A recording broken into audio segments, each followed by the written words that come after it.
kamar da gani wannan sabon Telegram bot ne, ana samun kuɗi da shi. Kamar da gani wannan ba nawa bane, wani gaye ne Usama ga sunan shi, ya samu $9.75 da wannan Telegram bot din. Sannan idan ka duba ga abubuwan da ya kalli talla ne sau 10, sannan kuma ya gayyaci mutane 21, sannan ya samu wannan kuɗi. Saboda haka cikin wannan bidiyon zan nuna maka yadda za ka yi komai dalla-dalla, kama daga yadda ake rijista da yadda ake yin tax a samu kuɗi, sannan kuma yadda za ka shirya wannan kuɗin zuwa ga account ɗinka na Binance gaba ɗaya step by step zan nuna maka. Saboda haka kafin nan mu fara bidiyon ka taimaka ka danna mana liking, sannan kuma bayan ka gama kallon bidiyon sai ka yi sharing saboda wasu ma su amfana.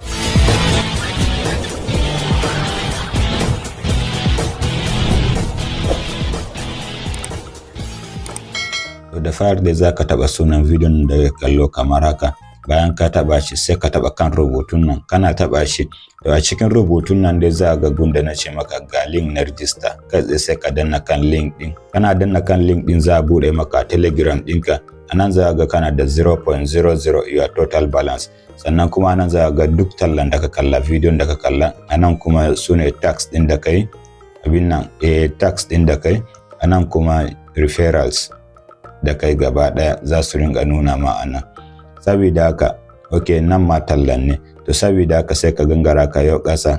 Anan gashi ne don ka duba daily micro tax, kusan duk tax da kai dai zaka samu 0.10 cent. Idan kai tax guda 10 kenan zaka samu $1. Saboda haka yanzu bara mu dan gudayi ko kadan ne daga cikin su. Zaka danna start da yake nan wajen kamar haka. Yawa bayan ka danna shi zaka dan jira kaman ya dau irin second 10 ko 15. A takaice dai kawai sai an nuna ma wannan tax complete, you have earned kaza. Saboda haka sai ka danna close. Na danna close sai ka dawo baya kamar haka. Zaka gashi nan yana girgawa, sai bayan 24 hours kenan zaka samu daman da zaka sake yin wannan tax din. Saboda haka dai haka zaka bi ka danna kowannen su ɗaya bayan ɗaya. Yawa bayan dai ka gama yin tax din gaba ɗaya, yawa idan ka dawo sama za ga gashi nan kana da 1.6. Wannan ke nuna cewa tax din sun kai 16 kenan, tunda kowanne zaka samu 10 cent.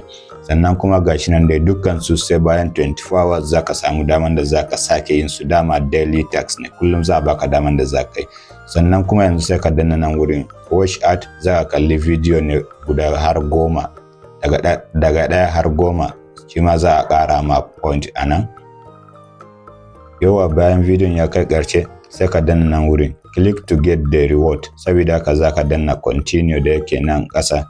Bayan ka danna shi gashi don ka duba ka samu 0.04, shi bai kai wancan ba. Saboda haka sai ka danna close, sannan sai ka ƙara dawowa baya, sai ka ƙara danna kan video kamar haka. Gashi nan dai anan idan ka duba an sa 1 to 10. Saboda haka za ka ci gaba da dannawa sai ya kai 10. Yawa bayan ka gama kallon videos din idan ka duba yanzu dai ya koma 10 to 10, sannan kuma gashi ka samu wannan $2. Saboda haka za ka ci gaba da yi. Sannan kuma hanya ta gaba da za ka bi ka ƙara samun kuɗi da shi application din wannan bot din kai, za ka gangara ka yi ƙasa. Bayan ka yi ƙasashen ƙarshe za ga invite, sai ka danna invite din kamar haka, sannan sai ka danna nan wurin copy.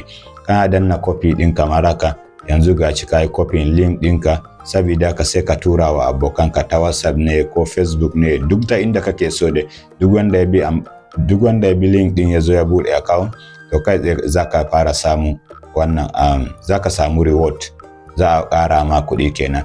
Sannan kuma da zarar mutanen da ka gayyata sun kai 20, sannan kuma nan ka samu dalan da ya kai 5. Don ka duba ko ma baka gayyaci kowa ba, a rana za ka samu $2. To kaga kenan kana da bukatan kwana 3 kashal zaka samu $6.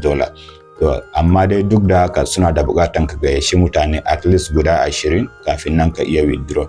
Saboda haka zaka danna wurin withdraw kamar haka. Bayan ka danna withdraw, sannan sai ka danna nan wurin select payment method. Yanzu sai ka zabi Binance ko Payoneer da dai sauransu, ya dai danganta kawai da ta inda kake son tura kuɗi. Misali zaka danna kan Binance kamar haka. In ka zabi Binance dai abinda suke da bukata shine UID, shine yake matsayin account number kenan.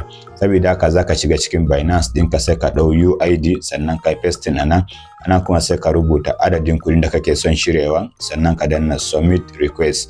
ka danna submit request dai shikenan za a tura ma wannan kuɗin a Binance ɗinka ko a Payoneer, ya dai danganta da account wannan, ya dai danganta da payment method ɗin da ka zaɓa.